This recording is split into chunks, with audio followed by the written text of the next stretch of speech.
हमको मुर्दा घोषित करके हमारा छोटा भाई अहमद अली 27 कट्ठा खेत बेच दिया।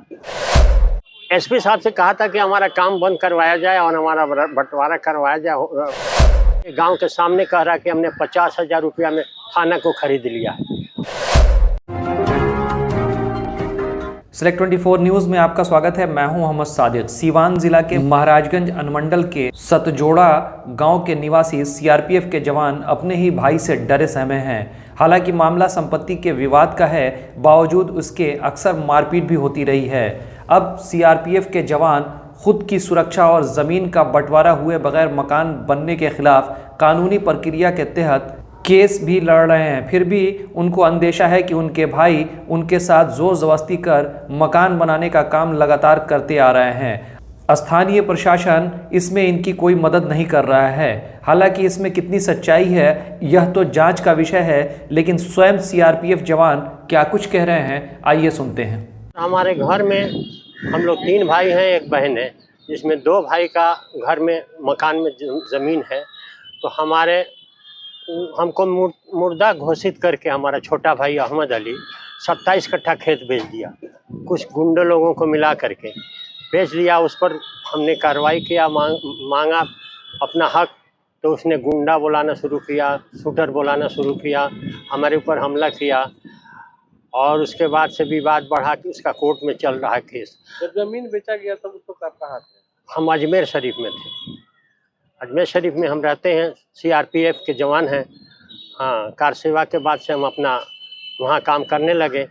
तो अब 2-4 साल हम उधर रहे, ये बेचना शुरू किया। हमको मालूम नहीं था, हम कहा छोटा भाई है, खा रहा पी रहा है, तो उसने बेचना शुरू किया। अब यहाँ आए तो विवाद करने लगा, उसको पसर के खाने का आदत था। अब कुछ गुंडों को मिला करके वो हमारे ऊपर कई बार हमला किया, लेकिन ऊपर वाले ने हमें बचा लिया। इसलिए कि हम ट्रेनिंग हमारा ऐसा है कि 10 जाने को तो हम अकेले रोक सकते हैं। उसके बाद उसने अभी हमारा जो मकान है वो बंटवारा नहीं हुआ, बेगर बंटवारा का है। तो हमने प्रार्थना पत्र दिया था एसपी साहब, IGDI साहब को कि हमारा इसको अनुमंडल में भी दिया है कि बंटवारा करा दिया जाए। उसके बाद ये थाना से मिल करके ज़बरदस्ती 1 हफ्ता पहले बनवा रहा था मकान। कौन सा पड़ता है? दरौंदा थाना। मैंने थाना में एप्लीकेशन दिया, मैं गया 3 बार गया थाना के पास, कोई हमारा सुनवाई नहीं हुआ। फिर मैंने एसपी साहब को और डीजीपी महोदय को ये सब हमने दिया है, और वहाँ से आया और यहाँ का डीएसपी साहब ने थाना प्रभारी को बोला कि ऐसा मत करो, जल्दी से जल्दी काम बंद कराओ। 3 रोज़ के लिए काम बंद हो गया। फिर थाना ने उनको इजाज़त दे दिया। वो कह रहा हमारा भाई सबके गांव के सामने कह रहा कि हमने 50,000 रुपया में थाना को खरीद लिया है और थाना प्रभारी की गाड़ी नहीं आ सकती है, तुम्हारे पास ताकत है तो बुलाओ। इसलिए मैंने आपके चैनल के माध्यम से मैं बताना चाहता हूं कि डीजीपी महोदय को भी, मैं एक सरकारी मुलाजिम था, सेवा कार्ड ख़त्म हो गया, लेकिन हमारी पावर तो ख़त्म नहीं हुआ है। हम अपने देश के लिए मरने मिटने के लिए तैयार रहते हैं हर वक्त। और इसको बंद करवाया जाए, इसकी धांधली बंद कराया जाए। उनके साथ कितने लोग? उनके साथ बहुत हैं। अभी देखिए ना, 25-30 आज 5 रोज़ से जब से थाना से आदेश हुआ है कि तुम अपना घर बनाओ, तो 25-30 लेबर लगा करके आज 5 दिन से वो बना रहा है। और थाना में खबर करने पर कोई रोकने के लिए जाने। एक बार गाड़ी गई थी थाना की और दिखावा किया कि तुम घर मत बनाना, जब बंटवारा हो जाएगा तब तुम बनाना। लेकिन 3-4 रोज़ के बाद फिर ये थाना से कांटेक्ट करके और ये बनवा रहा है, और खुलेआम बनवा रहा है। पूरे गांव के सामने कह रहा है कि अगर तुम्हारे पास ताकत हो तो थाने को बुलवा लो। यहाँ से एसपी साहब से भी वहाँ खबर गया था थाने में, बस 2 दिन के लिए काम रुका था। और उसके बाद फिर इतना पैसा दे दिया है। वो खुद कह रहा है कि हमने थाना को खरीद लिया है, थाना के स्टाफ। अब किसको खरीदा है ये हमको कंफर्म नहीं है, लेकिन हमको बड़ा बाबू ने बुला करके कहा कि हम बंद करवा देंगे, आज करेंगे। 3 दिन दौड़ाए। ज़मीन हमारा है, हमारे वालिद साहब का है, उसमें हमारे 3 भाई का हिस्सा है और एक बहन का हिस्सा है। जी नहीं, बंटवारा नहीं हुआ, ये तो बेचता चला गया। और भी काफ़ी ज़मीन है, उसको हम कब्जा किए हुए हैं ताकि अब वो बेच ना पाएँ। और ये बहुत लंगाई पर उतर गया है। थाना उसका पूरा सपोर्ट कर रहा है। क्या नाम है उनका? अहमद अली आपके कौन है?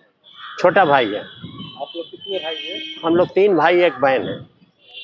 एसपी साहब से कहा था कि हमारा काम बंद करवाया जाए और हमारा बंटवारा करवाया जाए।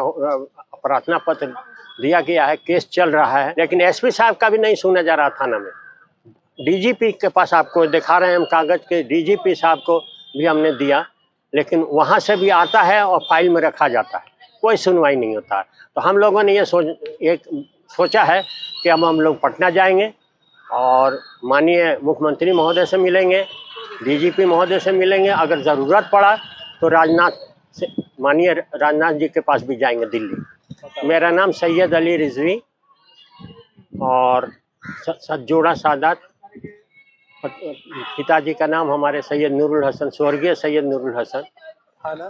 थाना दरौंदा, जिला सीवान। सरदर्द, मिर्गी, नशा, भूलने की बीमारी, अत्यधिक गुस्सा आना, घबराहट एवं नस की समस्याओं से अगर आप भी हैं परेशान तो मिलिए शहर के मशहूर साइकाट्रिस्ट डॉक्टर पंकज कुमार गुप्ता से। हमारा पता है डॉक्टर रामाजी चौधरी से 100 कदम पूरब, doctors colony Bahadiya road Siwan. संपर्क नंबर 85 399 43 151। अब आपके शहर सिवान के लक्ष्मीपुर में भरपूर सुविधाओं के साथ hotel select and marriage hall. आपको बता दें 20 अक्टूबर से भारी डिस्काउंट के साथ बुकिंग शुरू है। इसमें आपको मिलेगा फुल्ली एयर कंडीशन, साथ ही बुकिंग के साथ टेंट का सारा सामान जैसे बर्तन और चूल्हा बिल्कुल फ्री। जल्दी किसी कार्यक्रम को अच्छे वातावरण में करने के लिए बुक करें hotel select and marriage hall. हमारा पता है लक्ष्मीपुर, सिसवन ढाला, सिवान।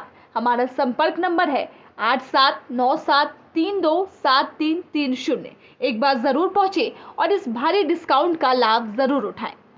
तमाम बड़ी खबरों के लिए बने रहे हमारे YouTube चैनल Select24 न्यूज़ को लाइक, सब्सक्राइब, शेयर जरूर करें। साथ ही हमारे Facebook पेज को भी लाइक, शेयर, कमेंट करना ना भूलें और हमारे वेबसाइट www.select24news.in पर विजिट जरूर करें।